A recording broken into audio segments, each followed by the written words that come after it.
Ama m na ụfọdụ n'ime anyị anụ na ihe gbasara birthday ahụ emere Obi of Onitsha. Amwesi na anyị na-akụrụ nya bụ oke nwa afọ Igbo aka bụ onye nwe United Nigeria Airline. Na-asị ya daalụ maka ugwu pụrụ iche ọ kwanyeru Obi of Onitsha bụ Agbogidi Nnemeka Achebe Obi of Onitsha. When I say na happy birthday, 85 years,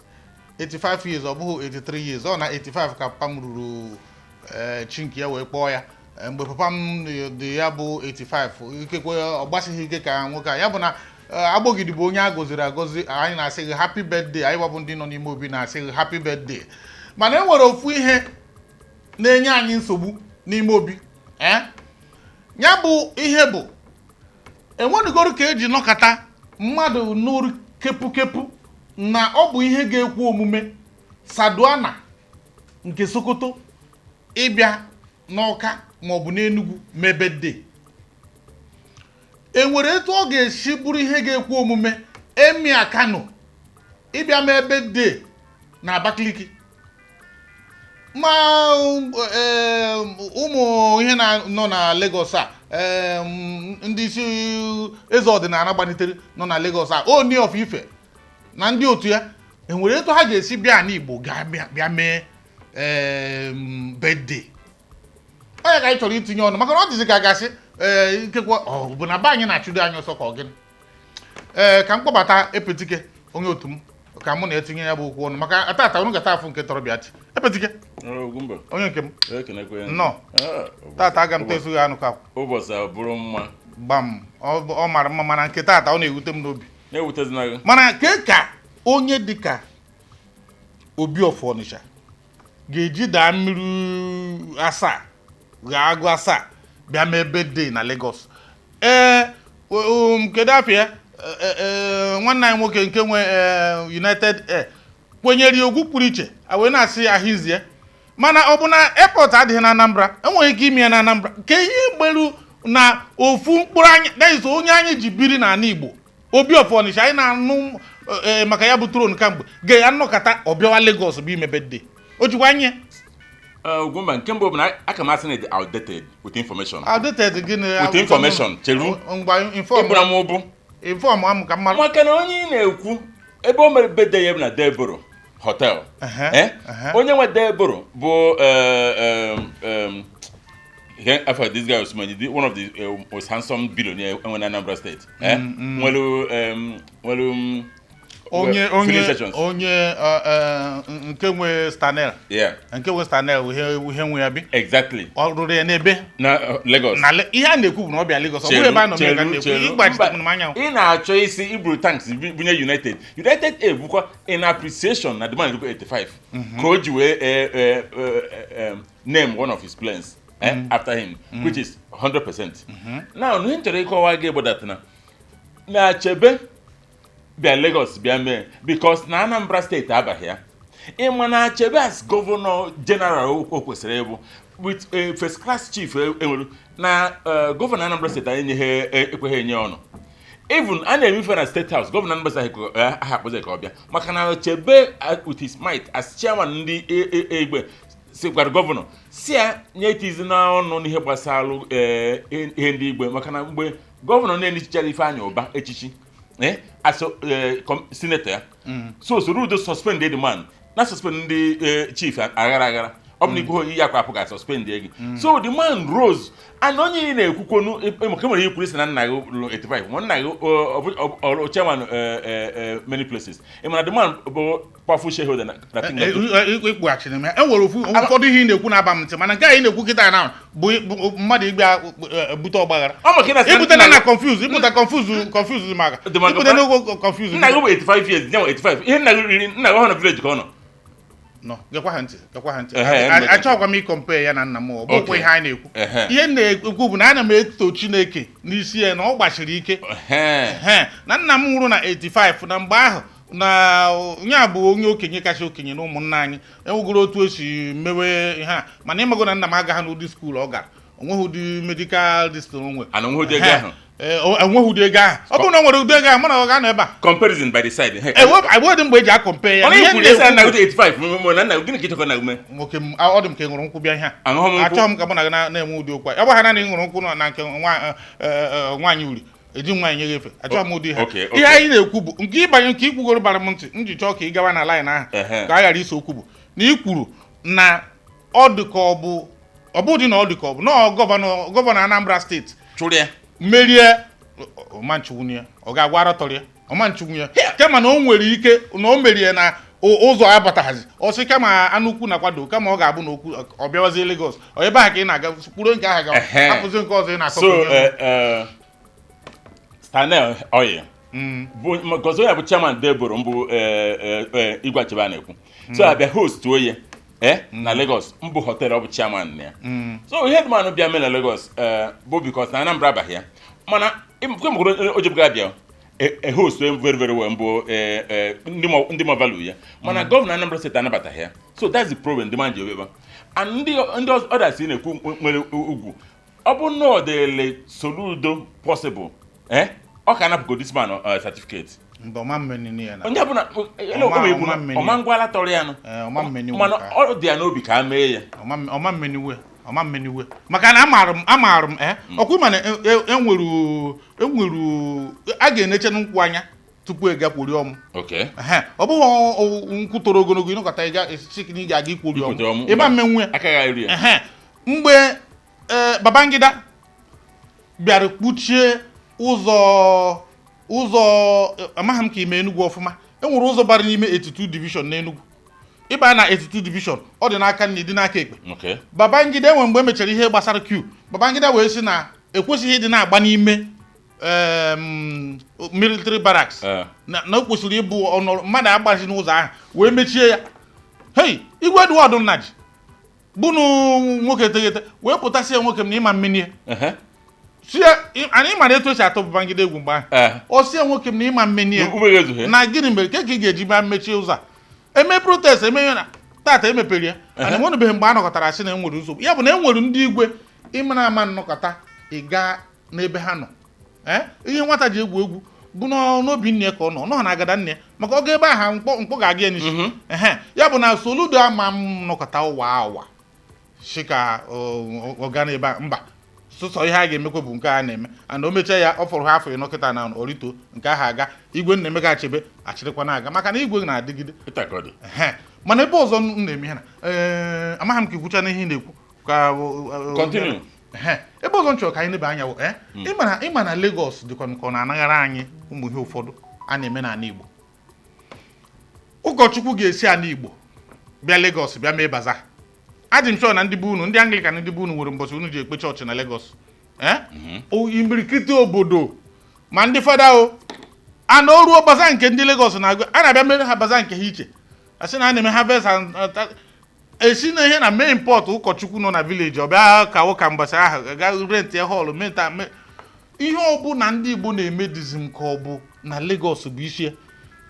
iwu ni chairman obodo unu na Lagos branch kịta na igwe bụ unu ga-akpọ unu akpọ ozugbo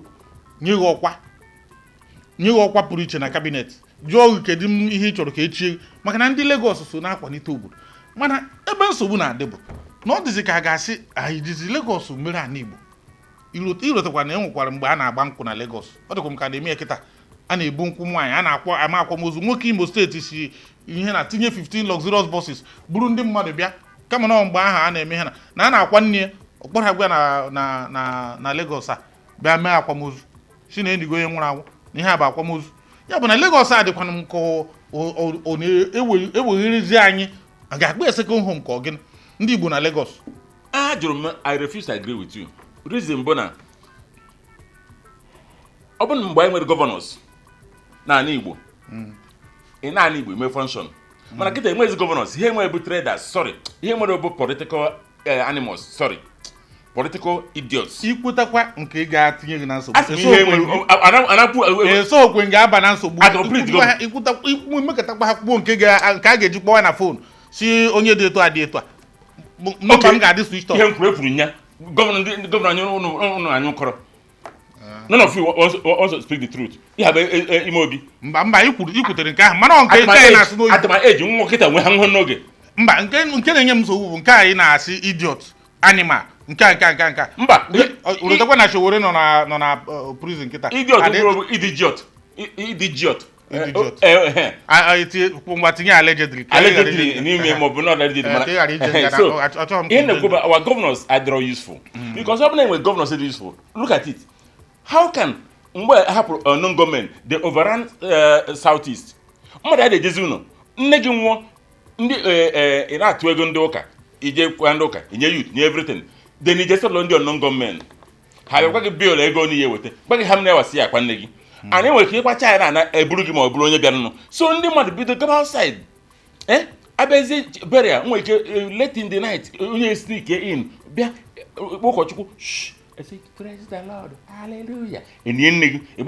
we can't blame people then because we are living with fear. So now, our leaders fail.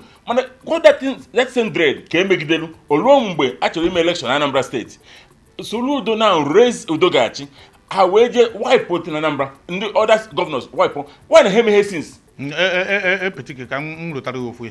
Enwere ihe asịrị na Abacha kwuru. Na ọ bụrụ na insecurity ma ọ bụ banditry ma ọ bụ nke ọ bụla last ya more than 24 hours n'aka gọọmenti very good ị na-agọnahụrụ ha na aka ha adịghị ya maka ị gaghị machine mmadụ ebe o si eri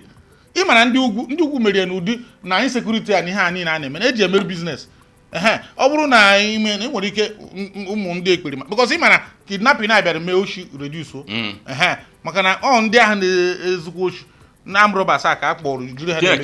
ha so na aka ha ọ bụrụ na aka ha adịghị n'ime aka ndị otu ha adị n'ime ọ bụrụ na aka ndị otu ha adịghị n'ime mara na enwenetara ihe ha ma ọ ga-abụ ọ bụrụ na ha mekọta n'ọnụ pim nsogbu ada ihe a ka mụ akwenyere maka na o metụtara ma ha ma ụmụnna ha ama m ndị na-abụrụ ha bịacha ịmana enwe nke mgbe o ruru n'Osumenyi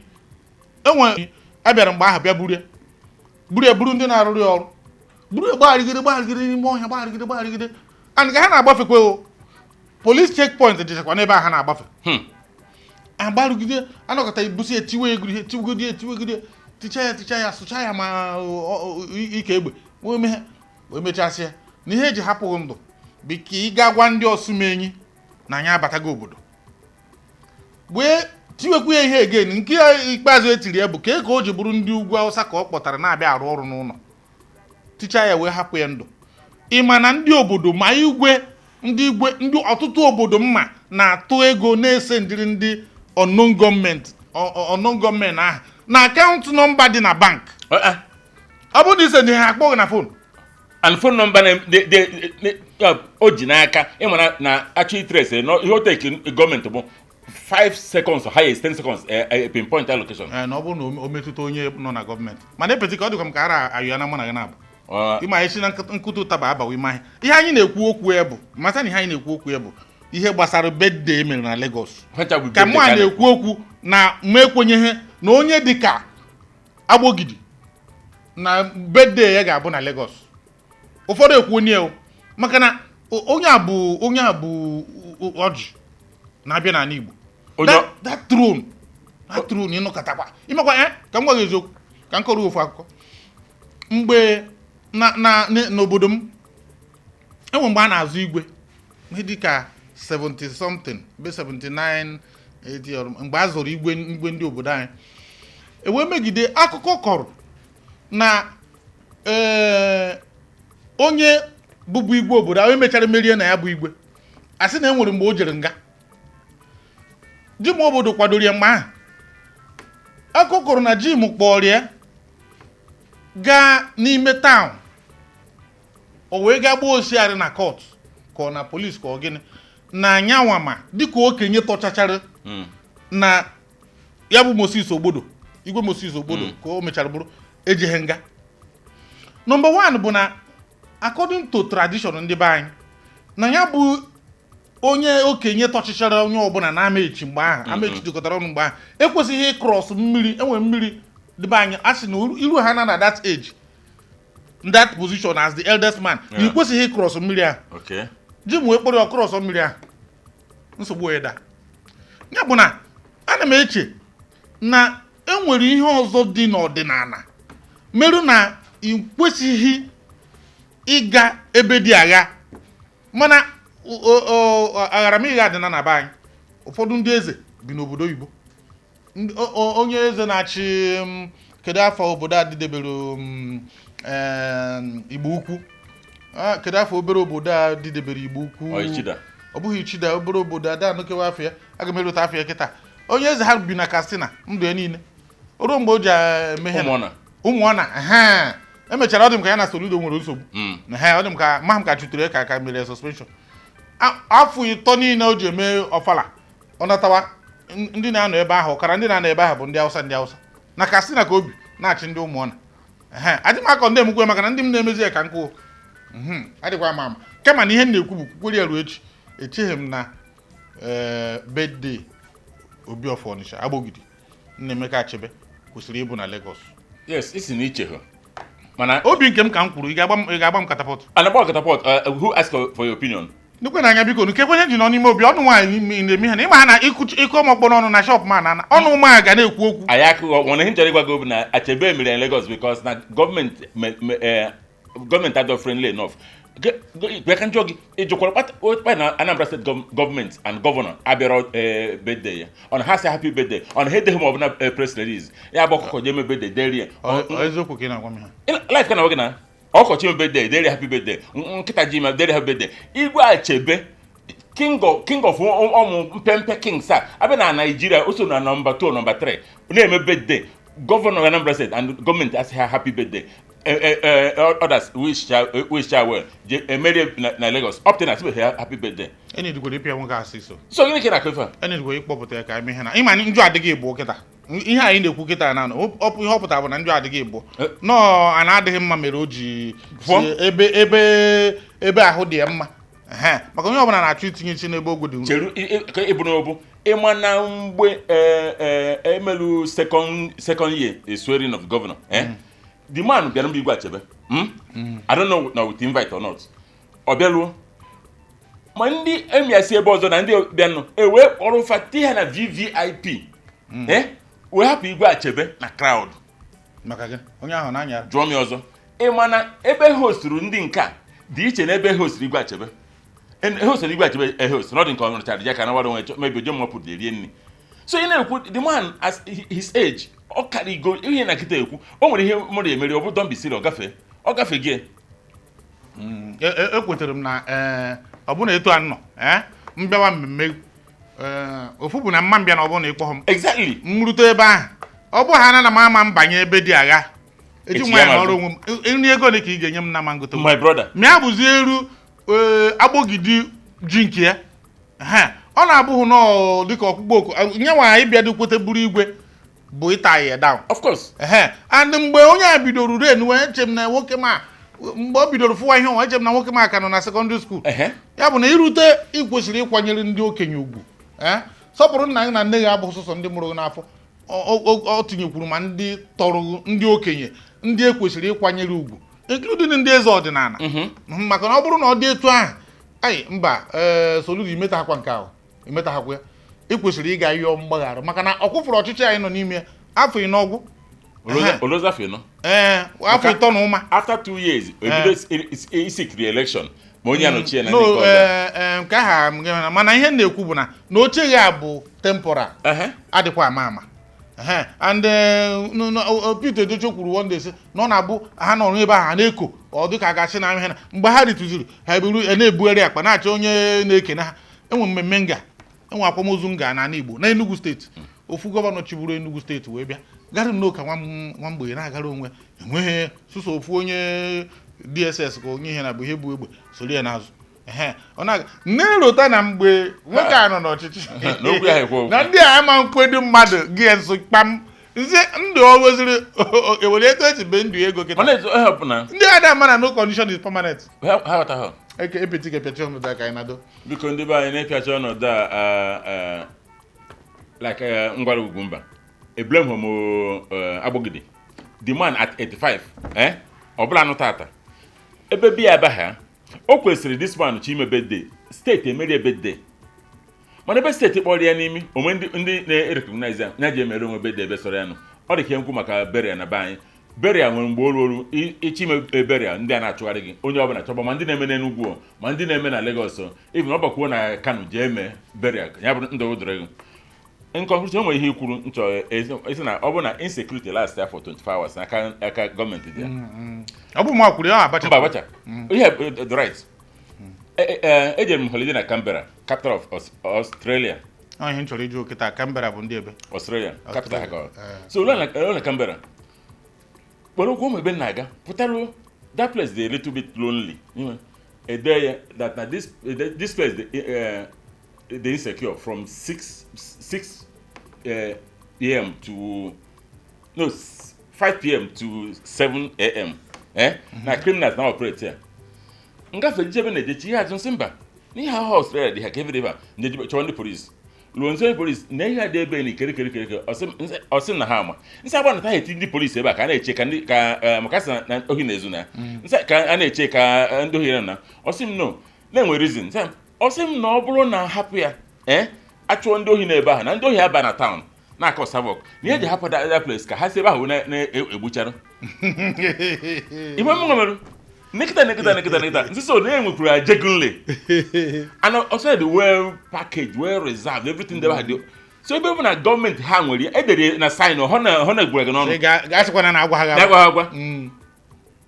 mwa sị oke na ọ esoba nke ihe mebiri so ebe bụ na gọọmenti ma wepụta that time for ndị ohi ome ndị na-ezu zuru n'ebe ahụ ebe enwere ike gwahụ na-egbu na mmadụ ọ bụrụzie na be anyị insecurity ọbụla gọọmenti chi stop ya mana ha na-eche the consequences of stop ya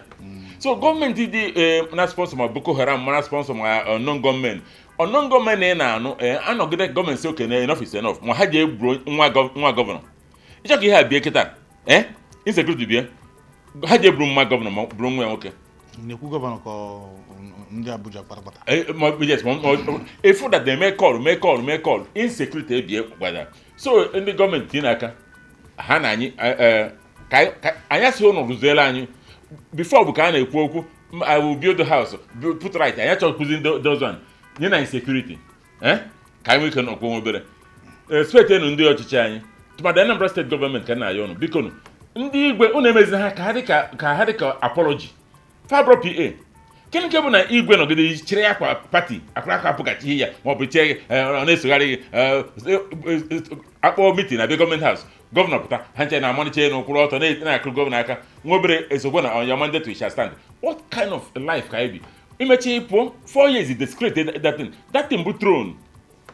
ọ kwefuru obi bụ throne ka ọ bụ so na emezina ọ kwesịrị gị bụ gọvanọ chọọ ije obodo ọbụla ịbata ije bụ igwe ịchọọ ife igwe ije na palace ya maka na ọ besi ya ka eji wee na ndị bụ anyị kenekwe m ụnụ ọ dị mma epetike okwu dị mma nke anyị na-ekwu maka insecurity mana akwụkwọ nsọ Baịbụl kwuru ya ịma nnọọ ekwensu kpọrọ Jizọs guricha dị Enugu sị na ọkwa ya nwe ihe a niile na a ga-enyekwa gị ọkwa Chineke kere ụwa amanụ metụ anya ya si kpagbu dị nkata sị na ihe a niile na ọnyanwa nwe ya claim ru authority Jizọs gbachikwa ya nkịtị ya bụ na ọ dịwara right from mgbe ọ dị n'ime mmụọ na ebe Baịbụl jenu break na na-akọma ikwurugo okwu na Baịbụl now erute ịbịakwu n'ụwa etu a ka ọ dị a na-emegbu ya eme iruo na Mexico enwe ndị bụ lord enwe ndị bụ don enwe ndị bụ arụkwa asị hapụkwara ha nke ahụ ịmarụ oke ọ bụghịzi classified information ịmarụ na ụfọdụ imirikiti toll gate adịbụ na be anyị mgbe a na-ana toll gate na enwere ndị eji esetụlọ exactly enwere somebody nyere m akwụkwọ mgbe ahụ esi m nyere ya mmadụ enwee ka akwụkwọ ahụ si mepe o wee bụrụ na ihe a bụ tiketi toll gate ụmụaka na print ha ji anara ego nke ha na toll gate Nigeria mgbe ahụ otego aka be 1990 otego ewepụrụ ya otego aka so mgbe njiwaziri asị onye gbanitere na be anyị na o so na one of the toll gate eji setụlụ ya ya bụ ọ na-abụ irute mana toll gate ahụ efu na ụzọ adịghị mma ebe ahụ mana a na-anakwa ego eji arụ ụzọ ya bụ na ihe gbasara lord ihe gbasara territorial demons irute ebe ha nọ enwe nke eru Jizọs sịrị na nke a ama mpụkwa na ọ bụrụ na imeghe ekpere na ebumọnụ ha na ekpere na ebumọnụ ahụ nwere ụdị ọ ga-abụ imetọ ọsa ya bụ na ọ bụrụ na ọ dụghị etu ahụ hapụrụ nna nyekwere efe na egwu eniri ihe na emerụ nke a ndị be anyị mere nke a hapụ ya na-agara onwe ọ bụrụ na ị bụ a Chineke person like me ka ya bụrụ target bụrụ eluigwe chee na imechigo nke n'ọnwa na-emechi nke m imechigo target bụrụ eluigwe hapụ ndị na-agwọ ihe ha na-agwọ ka ha na-agwọ ya bụ na ya bụ ihe dịwara right from time ọ bụghị tata ka o bido o ruo ị hapụrụ inye ụzọ nke ya inye ọha nke ya ị na-agara onwe ndị be anyị ka emesịa epetike mana chere Chineke person ka iwepụ ka emechaa Opurobios Igwe Jenga